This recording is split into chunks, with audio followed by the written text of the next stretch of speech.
Okay, 50 years old with severe dyskaryosis, CIN2, large loop excision of the transformation zone,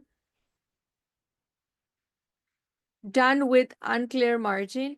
What is the next step? Okay, so what do we do in that situation?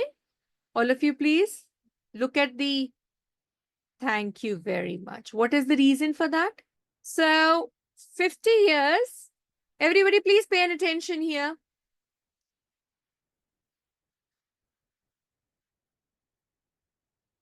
Unclear margins.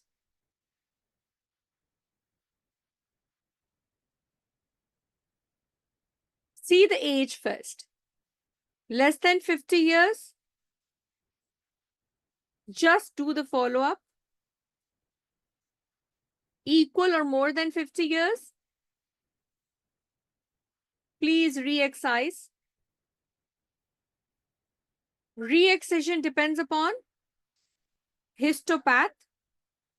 If it is CIN 2-3, re-excision would be less.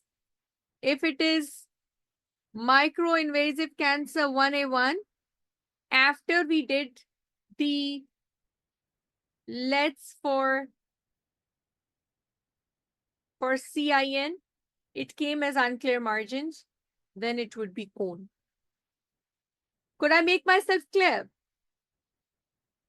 Could I make myself clear? So basically, if the LETs was done because it was CIN and unclear margins was there, see the age, less than 50 years, do the follow-up. More than or equal to 50 years, re-excise. Re-excision depends upon that what did we get in the histopathology. If histopathology was CIN 2-3, it would be LETs. If it was 1A1, it would be cone. Am I clear?